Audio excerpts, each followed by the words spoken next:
also looking at the prayers, and there's a scripture that I believe the president quoted, I think it was on Friday, which is 2 Chronicles chapter 7, verse 14, for those of you that are conversant with a good book, which says, if my people who are called by my name shall humble themselves. Now, it gives conditions for us, for him to heal our land. One of them being, if my people who are called by name call on his name, which is prayer, but we need to humble ourselves. And I don't know if there's a lot of humility that you see between our leadership. The other condition that is given is that if we shall turn from our wicked ways, again, if we are expecting to see peace, then there needs to be a turning away from wicked ways. Absolutely. But again, going by the chest thumping and the hardline stances that our leaders have taken, I don't think they have really humbled themselves to that level. But it's important that they have reminded themselves that they need to humble themselves before the Lord for us to be able to move forward as a society, to be forgiven.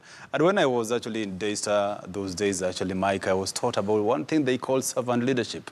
It's all about serving the people, putting the interests of the people, not just dumping, not having that big, ego in yourself, and, being that kind of humble servant before the eyes of the Lord. That's when you receive the blessings and the ability to, steer your flock forward. And I think those were very much powerful words during those days in Daystar, and they still linger in my mind. And therefore, if the leaders can borrow the same, I think it's a good thing. It would be a good thing. So there you go. And just a quick reminder that it is good to seek divine intervention, but if we're going to use the good book as the basis, then there needs to be two things. One, humility, and secondly, turning away from our wicked ways. So Kenya, this is a clarion call that it is about time we turn away from our wicked ways. I mean, if you look at our social media handles and some of the things that people have to say about one another, then you really see a country that is degenerating. Absolutely. Mike, it's important that you have brought that issue. And I always say that